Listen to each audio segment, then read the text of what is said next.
না আটা, না ময়দা, না চালের গুঁড়ো, ভীষণই একটা স্বাস্থ্যকর টিফিন রেসিপি আজকে তোমাদের সাথে শেয়ার করছি বন্ধুরা, যেটা একটা খাওয়া ভীষণই মুশকিল হবে। যত খাবে ততই খেতে ইচ্ছা করবে। স্কুলের টিফিন বক্সে কিংবা অফিসের লাঞ্চ বক্সে খুব সহজেই এই রেসিপিটা তোমরা বানিয়ে দিতে পারবে। তাহলে চলো বন্ধুরা, দেরি না করে দেখে নেওয়া যাক আমার আজকের এই রেসিপি। এই রেসিপিটা করার জন্য আমি এখানে মিডিয়াম সাইজের বাটির 1 বাটি সুজি নিয়েছি। তাতে দিয়ে দিলাম আমি পরিমাণ মতো লবণ, আর দিয়ে দিচ্ছি হাফ চামচ জোয়ান। এই জোয়ানটা কিন্তু অবশ্যই দেবে বন্ধুরা, খেতে কিন্তু ভীষণ টেস্টি হয়। একটা খেলে আরও খেতে ইচ্ছে করবে। এবার সবগুলো উপকরণ আমি খুব ভালো করে মিশিয়ে নিচ্ছি। খুব ভালো করে মিশিয়ে নেওয়ার পরে এবার আমি এখানে দিয়ে দিচ্ছি 2 চামচ টক দই। এই টক দইটা দিয়ে আমি আবারও ভালো করে মিশিয়ে নেব বন্ধুরা। এই টিফিন রেসিপিটা কিন্তু তোমরা সন্ধেবেলার জলখাবারে কিংবা সকালের জলখাবারে খুব সহজেই তৈরি করে নিতে পারবে, ঘরে যদি 1 বাটি সুজি থাকে। দইটা কিন্তু খুব ভালো করে সুজির সাথে মিশিয়ে নিতে হবে বন্ধুরা, একটু সময় নিয়ে। আর এই টিফিন রেসিপিটা খেতে কিন্তু আলুর তরকারি কিংবা ছোলার ডাল দিয়ে বেশ ভালো লাগবে বন্ধুরা। বাচ্চা বড় সবাই ভীষণ পছন্দ করবে এই টিফিন রেসিপিটা। তা দেখো আমার কিন্তু দইটা সুজির মধ্যে ভালো করে মেশানো হয়ে গেছে। এবার আমি দিয়ে দেবো এখানে 1 চামচ সাদা রিফাইন তেল। রিফাইন তেলটা দেওয়ার পরে ভালো করে আমি আবারও একবার মিশিয়ে নেব।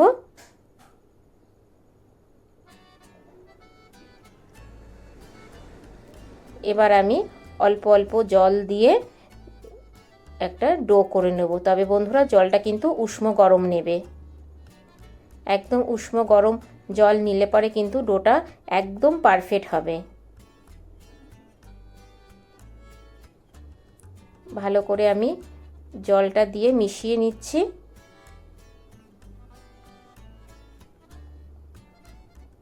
আমার কিন্তু এখানে আর জল লাগবে না বন্ধুরা।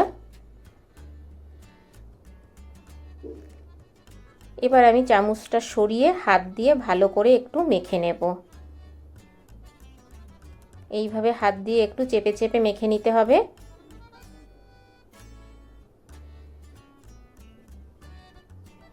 খুব ভালো করে হাত দিয়ে চেপে চেপে আমি মেখে নিলাম বন্ধুরা। এবার আমি 10 মিনিটের জন্য রেস্টে রেখে দেব ঢাকা চাপা দিয়ে। ফিরে আসছি বন্ধুরা 10 মিনিট পরে। দেখো 10 মিনিট পরে ফিরে আসলাম। আর এদিকে দেখো এটা কিন্তু খুব ভালোভাবে সেট হয়ে গেছে, আর সুজিটা কিন্তু একদম নরম হয়ে গেছে, আর এই ডোটা কিন্তু আগের থেকে একটু শক্ত হয়ে গেছে।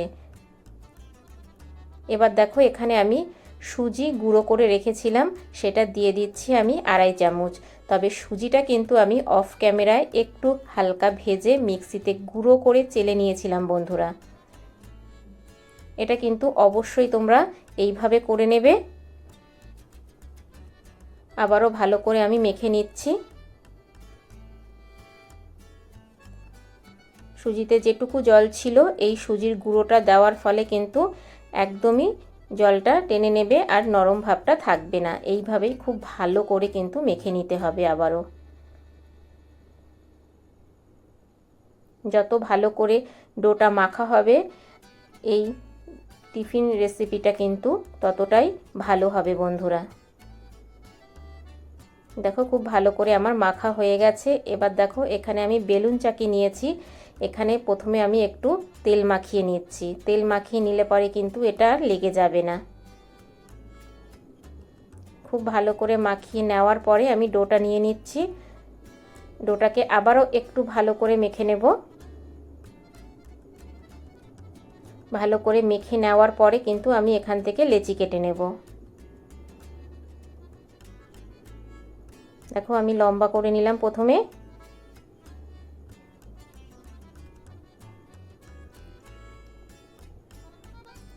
এবার আমি একটা ছুরি দিয়ে লুচির লেচি আকারে কেটে নেব। এরকম ছোট ছোট করে কেটে নিচ্ছি।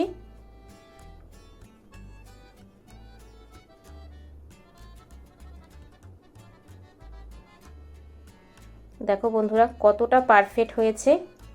সম্পূর্ণ টিপসগুলো ফলো করলে তোমরাও বাড়িতে খুব সহজেই কিন্তু এই রেসিপিটা বানিয়ে নিতে পারবে। দেখো সবগুলো আমি এইভাবে একটু গোল করে নিলাম। এবার সবগুলো আমি একটা বাটিতে তুলে রাখবো।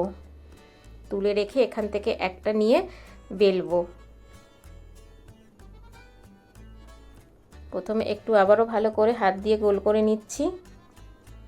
খুব সহজ পদ্ধতিতে কিন্তু তোমাদেরকে আজকের এই রেসিপি বানিয়ে দেখাচ্ছি বন্ধুরা। এই পর্যন্ত ভিডিওটা দেখার পরে যদি কেউ লাইক দিয়ে ভুলে থাকো, লাইকটা দিয়ে দিও বন্ধুরা, আর ভিডিওটা ফুল ওয়াচ করো।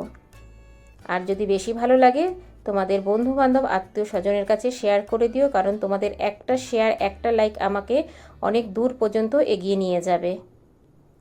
তো দেখো আমার কিন্তু একটা বেলা হয়ে গেছে, আমি একটা প্লেটে তুলে নিলাম। আরও একটা বেলে তোমাদেরকে দেখিয়ে দিচ্ছি। এখানে কিন্তু আমার কোনো রকম ময়দা বা তেলের প্রয়োজন হয়নি বন্ধুরা। দেখো কত সুন্দর পারফেক্ট গোল হচ্ছে, সাইড দিয়ে কিন্তু বেলার সময় ফেটেও যায়নি। ভালোভাবে একটু সময় নিয়ে মেখে নিলে এইরকমই পারফেক্ট গোল হবে বন্ধুরা। আরও একটা করে নিচ্ছি। একইভাবে আমি সবগুলো কিন্তু বেলে নেব।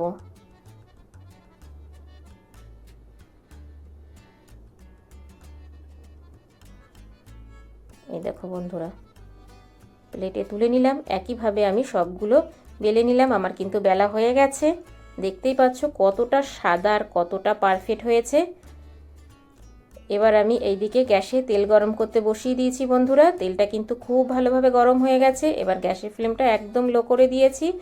এবার আমি একটা লুচি ছেড়ে দিলাম। এবার একটু ওপর থেকে তেল ছড়িয়ে দিচ্ছি। একদম সাদা ধবধবে নরম ফুলকো লুচি খুব সহজেই তোমরা বাড়িতে বানিয়ে নিতে পারবে, সম্পূর্ণ টিপসটা যদি তোমরা ফলো করো। তো দেখো একদিকটা কিন্তু হয়ে এসেছে, আমি একদিক উল্টে দিলাম। আর দেখো বন্ধুরা কতটা ফুলকো ফুলকো হয়েছে। এবার আমি তেল ছেঁকে তুলে নেব। একটা আমার হয়ে গেছে, আমি প্লেটে তুলে নিচ্ছি। একইভাবে আমি সবগুলো ভেজে নেব। এই দেখো বন্ধুরা আমার আরও একটা হয়ে গেছে।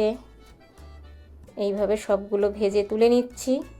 এই দেখো কত সুন্দর ফুলকো ফুলকো লুচি, সাদা ধবধবে তোমাদের সাথে আজকে শেয়ার করলাম। অবশ্যই বাড়িতে একবার ট্রাই করবে আর আমার কমেন্ট বক্সে এসে জানিয়ে যাবে। এই দেখো আরও একটা দিয়ে দিলাম।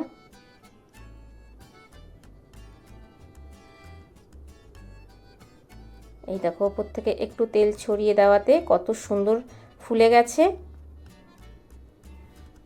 এত টেস্টি হয় খেতে বন্ধুরা, এত টেস্টি হয় খেতে যে একটা খেলে আর মানে থামানো যাবে না, যে বারবারই এই রকম লুচি করার অনুরোধ করবে। আর এই লুচিগুলো কিন্তু তোমরা আলুর তরকারি কিংবা ছোলার ডাল কিংবা কাবলি ছোলা এগুলো দিয়ে খেতে পারবে, এতটাই টেস্টি হয়। দেখো একইভাবে আমি সবগুলো লুচি কিন্তু তুলে নিচ্ছি। সকালে জলখাবারে খুব সহজেই তোমরা বানিয়ে দিতে পারবে। তা বন্ধুরা কেমন লাগলো আমার আজকের এই সাদা ফুলকো ফুলকো নরম তুলতুলে লুচির রেসিপি? ছোট্ট একটা মিষ্টি কমেন্ট করে জানিও, কারণ তোমাদের ছোট্ট ছোট্ট মিষ্টি কমেন্ট আমাকে ভিডিও করতে অনেক বেশি উৎসাহ দেয়। বাই দ্য ওয়ে এতক্ষণ দেখছিলে শম্পার ইউটিউব চ্যানেল। আবার দেখা হচ্ছে তোমাদের সাথে নেক্সট কোনো নতুন রেসিপিতে। ততক্ষণের জন্য টাটা বাই বাই। সবাই ভালো থেকো, সুস্থ থেকো। আর আমার চ্যানেলে কেউ যদি নতুন ভিজিট করে থাকো আমার চ্যানেলটাকে সাবস্ক্রাইব করে পাশে থাকা বেল আইকনটা অল করে দিও। যখনই আমি নিত্য নতুন ভিডিও আপলোড দেবো তোমাদের কাছে পৌঁছে যাবে। Thank you for my video.